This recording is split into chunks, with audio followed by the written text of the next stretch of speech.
സംസ്ഥാനത്തെ സുരക്ഷിത കടൽ തീരങ്ങളുടെ പട്ടികയിൽ നിന്നും ഫോർട്ട് കൊച്ചി ബീച്ച് പുറത്തേക്ക്. വിവിധ ട്രാവൽ ബ്ലോഗുകളും ടൂറിസം ഏജൻസികളും പ്രസിദ്ധീകരിക്കുന്ന ബീച്ച് പട്ടികയിലാണ് കൊച്ചി തീരം 10ാം സ്ഥാനത്ത് നിന്നും പിന്തള്ളപ്പെട്ടത്. ട്രിപ്പ് അഡ്വൈസർ അടക്കമുള്ള ആഗോള ടൂർ ഗൈഡ് ബ്ലോഗുകളിലും ഇക്കാര്യമുണ്ട്. ടൂറിസം വെബ്സൈറ്റിലെ സംസ്ഥാനത്തെ തീരങ്ങളുടെ പട്ടികയിലും കൊച്ചി തീരം തഴയപ്പെട്ടതാണ് ഏറെ ആശങ്കയുയർത്തുന്നത്.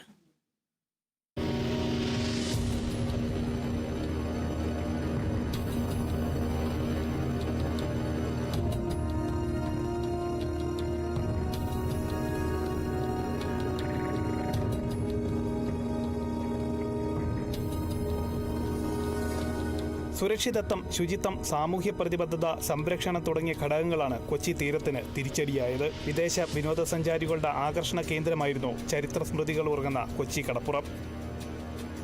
ചീനവലകളും വള്ളങ്ങളും വലവീശിക്കാരും വിനോദസഞ്ചാരികളെ ആകർഷിച്ചിരുന്നു. മാലിന്യ കൂമ്പാരങ്ങളും സാമൂഹ്യവിരുദ്ധരുടെ ശല്യവും മറ്റ് സുരക്ഷാ ഭീഷണിയുമെല്ലാം കൊച്ചിയിലെ ടൂറിസത്തിന് തിരിച്ചടിയായി. മലീമസമായ ബീച്ച് വിദേശികൾ ശുചീകരണം നടത്തിയതും വലിയ വാർത്തയായിരുന്നു. നമ്മൾ കോഴിക്കോട് ബീച്ച്, ട്രിവാൻഡ്രം അങ്ങനെയുള്ള സ്ഥലങ്ങളൊന്നും ഇത്രമാത്രം വേസ്റ്റോടുകൂടിയൊരു ഇത് കാണുന്നില്ല. നമ്മൾ എല്ലായിടത്തും വളരെ കുറച്ചും കൂടി ക്ലീൻലിനെസ് കാണുന്നുണ്ട്. കൊച്ചി കോർപ്പറേഷനൊക്കെ കേരളത്തിലെ ഒരു പ്രധാനപ്പെട്ട നഗരങ്ങളിലൊന്നായതുകൊണ്ട് അവർ ഇക്കാര്യത്തിൽ തീരെ അലംഭാവമാണ് കാണിക്കുന്നതെന്ന് എനിക്ക് തോന്നുന്നത്.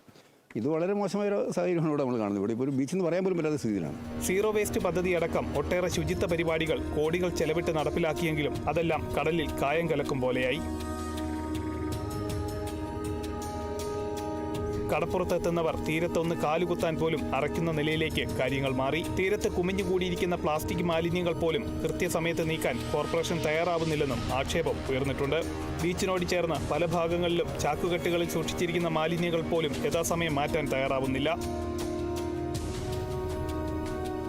മാലിന്യ നീക്കം നിലച്ചതോടെ ബീച്ചിന്റെ പരിസര പ്രദേശങ്ങളിൽ തെരുവ് നായ ശല്യം രൂക്ഷമായിരിക്കുകയാണ്.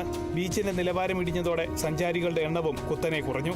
പ്രതിവർഷം 15,000-ലേറെ വിദേശ വിനോദസഞ്ചാരികൾ എത്തിയിരുന്ന കൊച്ചി തീരത്ത് കഴിഞ്ഞ വർഷം എത്തിയത് 10,000-ൽ താഴെ മാത്രമായിരുന്നു.